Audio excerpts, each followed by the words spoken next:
What's going on, everyone? ANCAP24 here from HuddleGG. In today's video, what I want to show you is how you can go ahead and beat cover 3 with literally just one route on the field. Now, if this is the first time checking out our channel, please consider hitting that subscribe button. Also, hit that bell notification to make sure that you never miss any of our uploads. Now, what you're going to see here is I'm going back and forth I basically max protected, and then I move my players back and forth to kind of show you that every single player is blocking except for this B. This is something you can do in tight formations. It's really to prove a point more than anything, okay? Now, the B right now, I'm going to put him on a fade, a hot routed. He's going to be the only player that I put on the field that's going on a route. And you're going to notice that this one route, nothing else, nothing pulling coverage, nothing distracting any other player, is not going to get played by anything on the right side.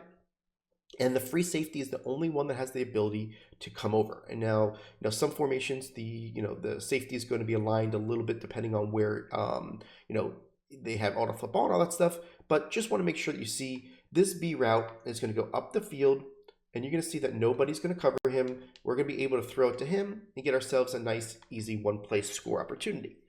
Now, to me, it baffles me to death that the game doesn't have something in there to say, if there's additional threats, then maybe I have to play a position.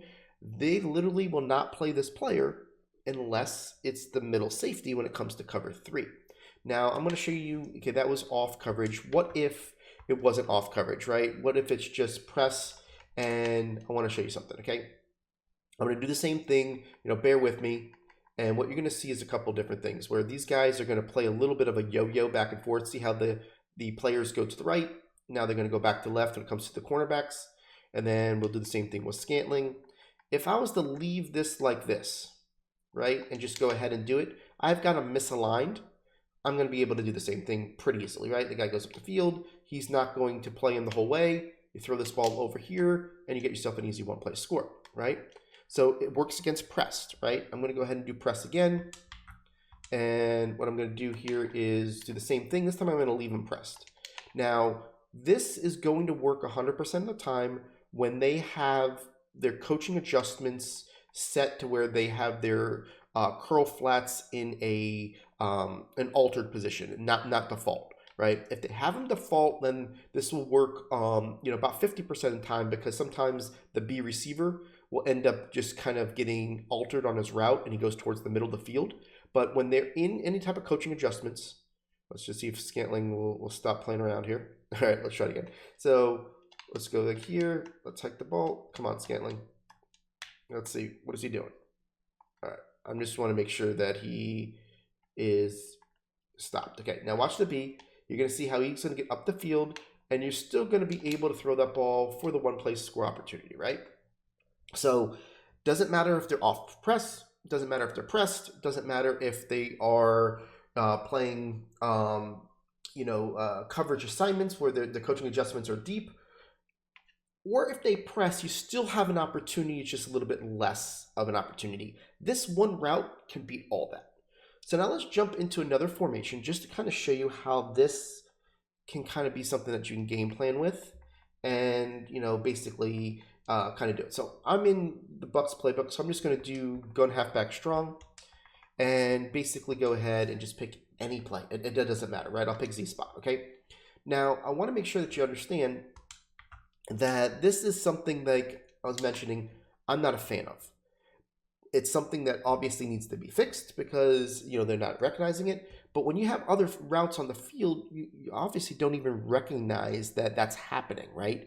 That player is not going to do it. You just think that's part of the route combination. I showed you that it wasn't a route combination. It was a route in a certain spot, right? So in this instance, what I'm just going to do is I'm going to take, this guy over here. I'll just put him on a route. It doesn't matter. Like, none of these routes matter, right? I'm just going to leave the B on his route. And you're going to see that this guy's going to go up the field. Hopefully we won't get this. And now you're going to see that you're still going to be able to bomb him in that spot, okay? So it doesn't matter if it's gun bunch offset, gun bunch halfback strong. If you don't do anything to alter the position, right? What do I mean by alter the position? If I was to move Lazard to the left, see how Scantling goes up? Now he's in a spot that it's going to be a little bit more difficult for him, because sometimes he'll get kind of, see how he goes a little bit to the middle here? And just because of that way that he moved it, gave us a little bit of a different ability to go to kind of throw it to him. So I want to make sure that you saw that. Now, you know, this route combination right here is something that you think that is you know, it's the RB that's really doing it, right? You know, I can smart route it. I can do whatever I want. I can put them on an out route. You can, you know, make it look like it's going to be a different route combination, but in all essence, it's just that B route not getting covered, right? So I want to make sure that you see what I'm talking about here. One, obviously, we want to teach you things to have success in the game. I mean, that's part of it, right? But at the same time, we want to make sure that you understand what's happening. So if you have a compressed set and you have that player on the outside, very likely, depending on how they line up, you just have to put that player on that fade, and you're not going to get that same reaction from the outside player, and you're going to have an easy one-play score opportunity. So kind of want to bring you a video, shed a little light on it. Hopefully we can get some, you know, people to look at it from EA, just to kind of look at it and say, hey, what can we do about making sure that you can see the threats and see, you know, how they should react maybe a little bit different. Obviously, this is a post-patch video, and you know, some things have changed since then. I just want to make sure that this is a video that is made to get more eyeballs on it and see what we can do for some change. Appreciate it, guys. We'll catch you on some next video.